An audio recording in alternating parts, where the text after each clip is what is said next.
आप सोच रहे हैं कि हमारे हार्मोन क्यों आउट ऑफ बैलेंस जा रहे हैं, क्योंकि ये सारे एंडोक्राइन डिसरप्टर्स हैं।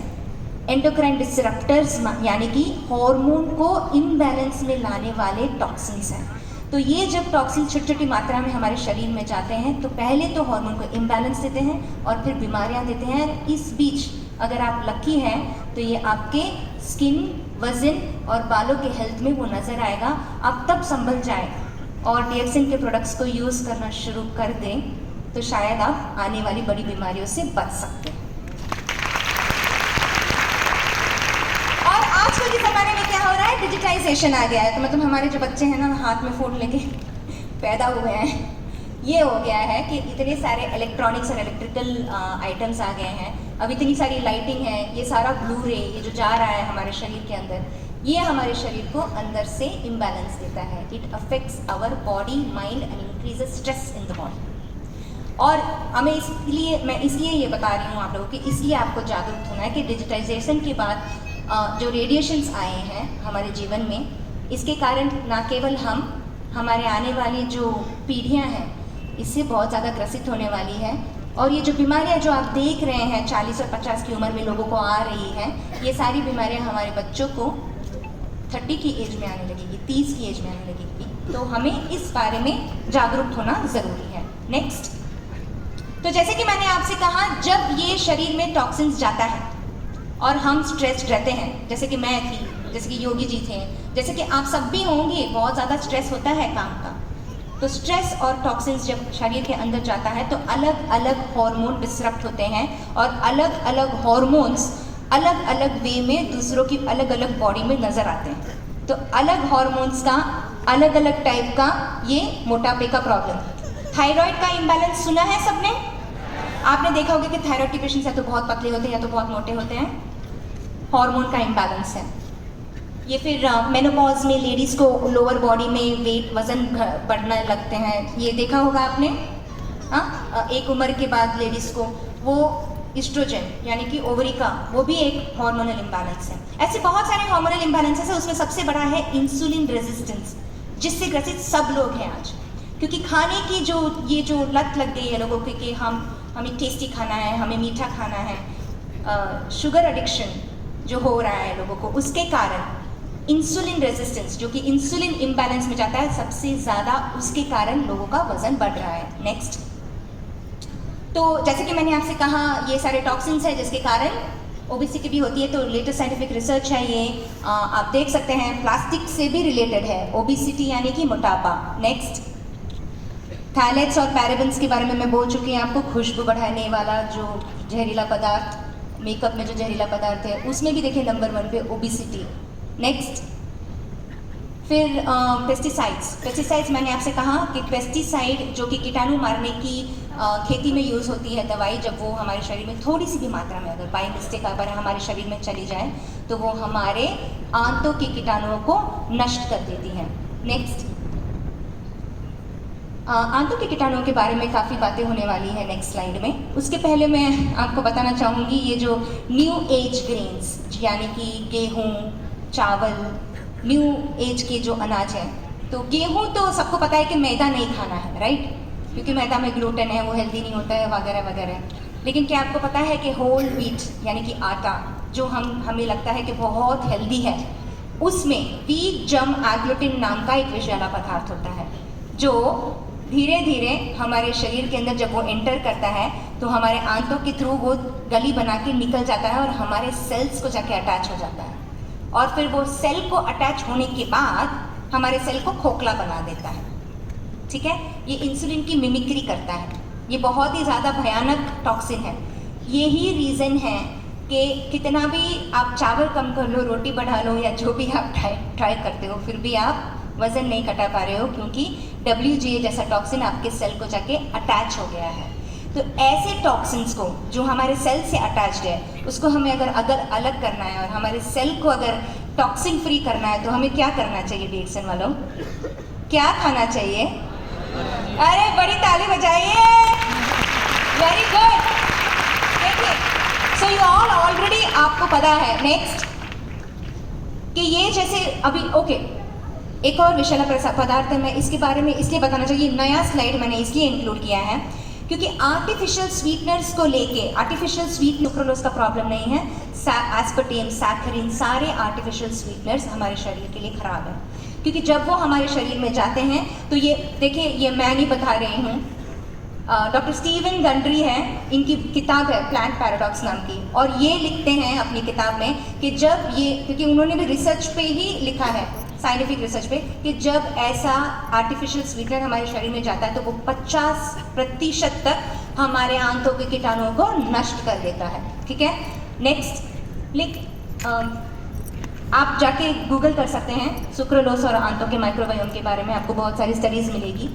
नेक्स्ट, तो ये आंतों के जो कीटाणु हैं, सूक्ष्म कीटाणु, ये क्यों जरूरी है? आंतों के कीटाणु के बारे में कितने लोगों को नहीं पता? हाथ उठाइए। आंतों में जो सूक्ष्म कीटाणु हैं, ठीक है, चलिए काफी लोग हैं यहाँ पे जिनको आइडिया नहीं है, लेकिन काफी सारे डीएक्सएन के लोग हैं जिनको कंप्लीटली आइडिया है। हाँ, आंतों के जो सूक्ष्म कीटाणु हैं हमारे शरीर के लिए अच्छे हैं। यस, अच्छे बुरे दोनों कीटाणु होते हैं, और उसमें से जो अच्छे कीटाणु हैं उनको मेंटेन रखना जरूरी है, और ये जो अच्छे कीटाणु हैं उनको मेंटेन रखने के लिए हमारा सबसे डीएक्सएन का टॉप प्रोडक्ट कौन सा निकला है? कोम्बुचा के लिए बड़ी ताली होनी चाहिए। तो हमारा जो शरीर है ना, अलग अलग सूक्ष्म कीटाणुओं से बना हुआ है दोस्तों, और उसमें से जो सबसे ज़्यादा मतलब ये सूक्ष्म कीटाणु बुरे नहीं है, हमारे शरीर के लिए काफ़ी ज़्यादा हद तक ज़रूरी है। वो एक्चुअली 60% तक सेल्स हमारे सूक्ष्म कीटाणु पे है, केवल 40% हमारा ह्यूमन सेल है। हमारा ह्यूमन ब्रेन, जो हमारा दिमाग है, ह्यूमन सेल से बना है। ठीक है, तो आप सोच सकते हैं कि 40% हमारा ह्यूमन सेल्स है और 60% हमारा ये जो सूक्ष्म कीटाणु है ना, उसका सेल्स है। तो ये सेल्स हमारे, खासकर हमारे आंतों के अंदर है। तो आपको लगता है कि हमारे शरीर का कंट्रोल हमारे दिमाग से कर सकते हैं? यू थिंक दैट हमारा दिमाग हमको कंट्रोल करता है? नहीं, ये हमारे आंतों के कीटाणु हैं जो हमें कंट्रोल करते हैं। तो मतलब आंतों का कीटाणु लेटेस्ट साइंटिफिक रिसर्च के हिसाब से ये हमारा सेकंड ब्रेन है, सेकंड ब्रेन कहता है, और ये इतना ज़रूरी है कि ये डिसाइड करेगा कि आज आपका वज़न कितना होगा। ये आंतों के कीटाणु डिसाइड करेंगे कि आज आपको खाने का क्या मन होगा।